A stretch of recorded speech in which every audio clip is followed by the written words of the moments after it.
you listen to reason? Will you open your eyes? It's a wonder what you'll find with an open mind. You may be surprised. Yeah,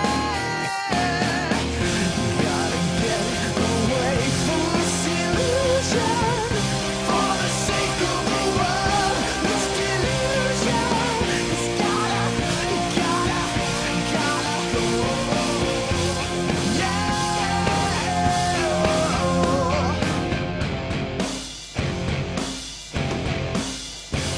You go ahead and go to calls. We've got,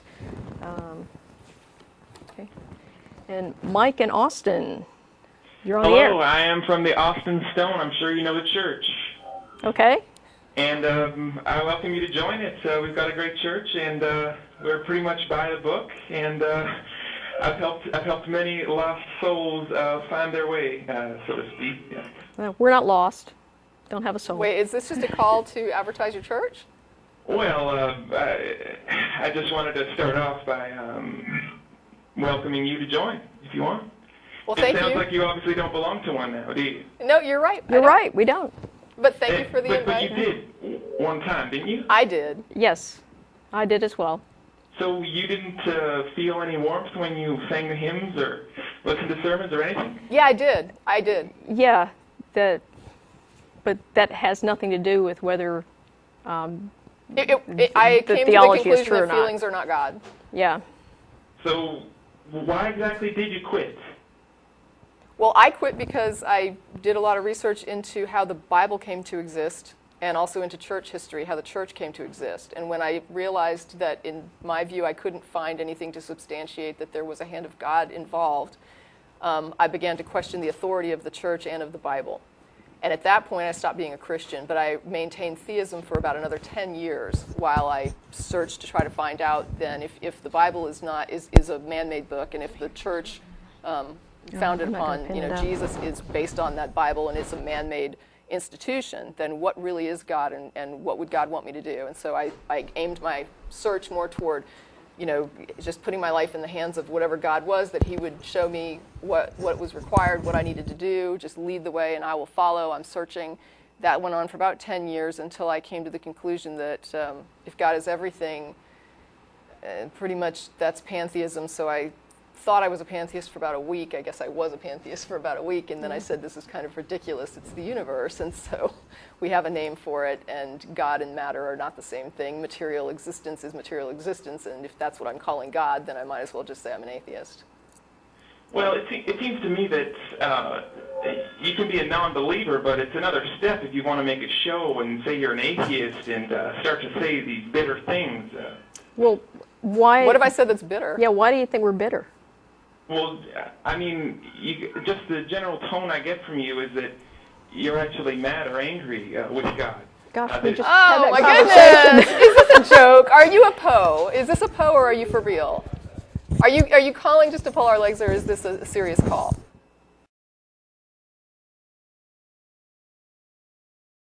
But atheists cannot hate God. That is like it's a nonsensical statement.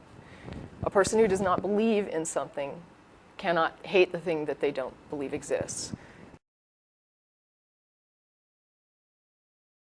Is this a serious call? This is a serious call. Okay, so now wait a second. Do you understand that an atheist does not believe a God exists? Do you understand that?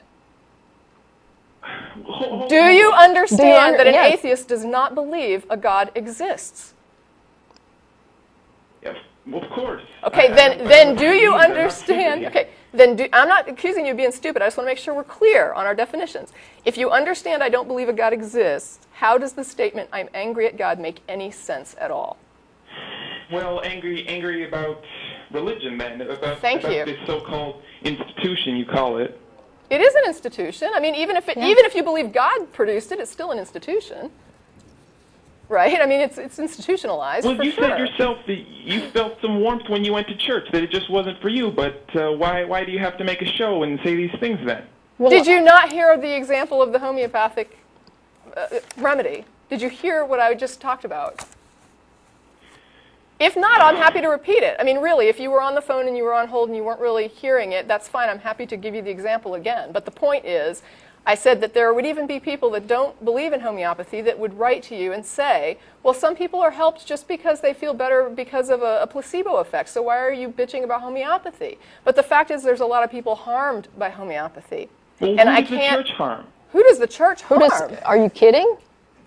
We have, first of all, Christians in Nigeria who are killing their own children because God said to not suffer witches to live, and they believe their children are witches. We have Christians in Uganda who are passing laws they wanted to execute homosexuals as a crime, but now they've made it life in prison. We have Christians in Africa that are missioning and telling people in AIDS-ridden nations not to wear condoms. We have Christians here in Austin, Texas, who don't think that a woman should have a right to choose, that are down on women's rights. We have Christians across the U.S. who are trying to trample the rights of gays, who are trying to keep them from... I personally find it a bit insulting for you to say that my church is bad people. They're good people at my church. We didn't say... When did I say that your church is bad people? You asked me to give you examples of the harm that religion causes, and I just listed some.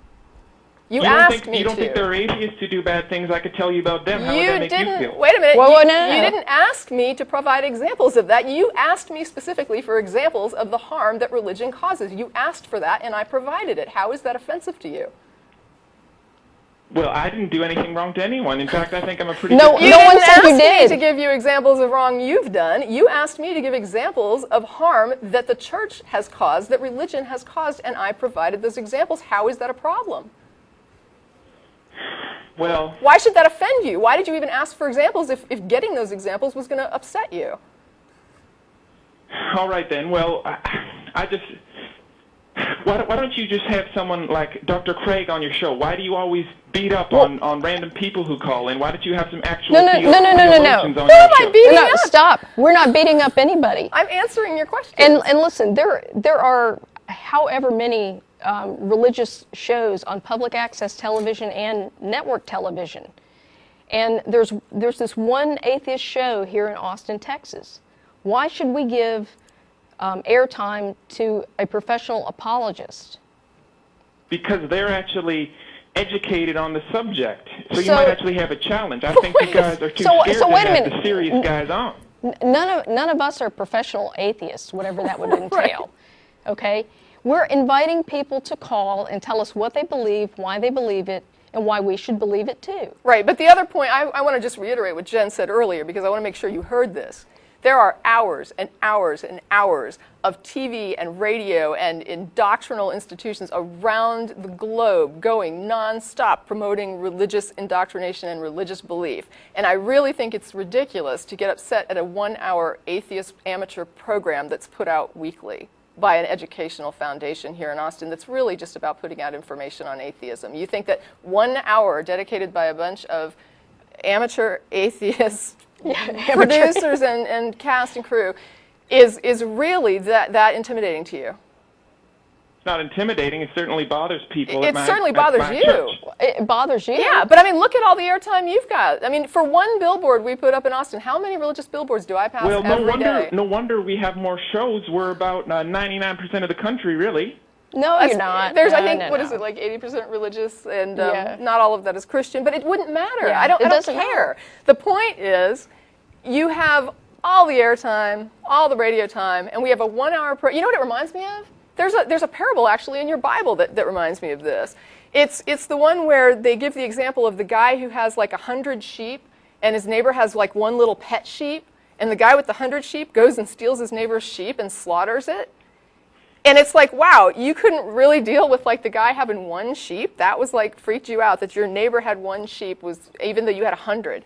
And it's like that's kind of what you're doing. You've got like all the airtime, all the TV time, all the money, all the resources. I mean, you've got people handing you 10% of the tithe. I mean, you've just got them coming in throwing their money at you.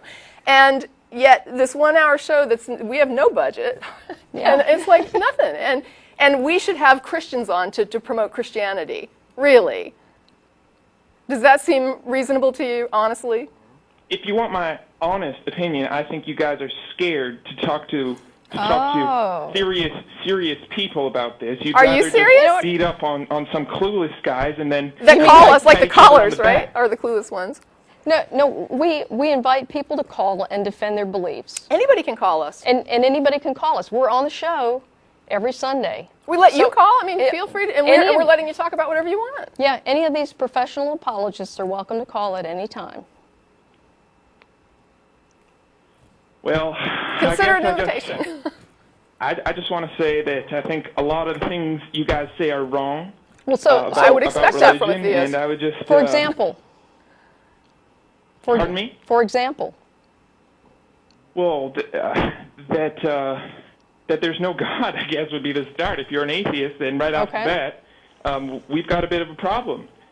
Well, yeah, but that's an easy problem to resolve because all it takes is a demonstration of a justification for your belief. You use really big words when you talk. I'm sorry. It sounds a little... Okay, I just want you to demonstrate to me that your belief in the existence of a God is justified. Well, why do I believe in God? Well, there's evidence for God everywhere you look. Like? I mean, Such as? just on the news lately, we had a national tragedy. Someone got shot through the brain, That's and they horrible. survived that. And And wait a minute, wait. what? They got shot and they... Representative Giffords Right, got shot right. through the brain. Right. The doctor said it was a miracle she even lived. She got shot So through you the don't- brain, you and don't she think- is still alive, and she looks like she will actually get back to normal. What about the 9-year-old who died? Yeah. Well, you just look on the news, and the president said she's up in heaven, and you want to tell us you want to jumping in rain puddles, he said, and you want to tell people that it's just lights out when you die. So the president decides who's in heaven? Yeah. He said she's jumping in rain puddles up there. Did he see her? I mean, how does he know this? Well, you want to tell us that it's just game over when you die? No, I'm just asking how you We're know asking this. how What you is know the this? justification for claiming she's in heaven? And even if she is in heaven, is that a justification for someone shooting a little girl? Is that part of the miracle? Was that a 9-year-old got killed? It's a miracle that Representative Gifford survived. Right. Imagine you got shot in the head. So Do you the think you'd have a good chance to live? Right, the plan was about killing several people so that God could show his beneficence in making somebody go through rehab after getting brain damaged from a bullet through the brain. That's your miracle. You don't think that's a miracle? If I someone think it's survived an a extreme gunshot to the head? tragedy and that it's fortunate that not everybody was killed. But I don't think it's a miracle that somebody survived and is now having to go through rehab and she can barely, I don't even know if she can speak yet. Yeah. I mean, the this is doctors don't know somebody's that. But brain it's a damage. miracle she's even alive. She's brain damaged you- and people are dead. And that's exactly what I would expect to happen at an event where somebody shoots into a crowd. I don't consider several people shot dead and one person brain damaged to be proof of God's miraculous powers.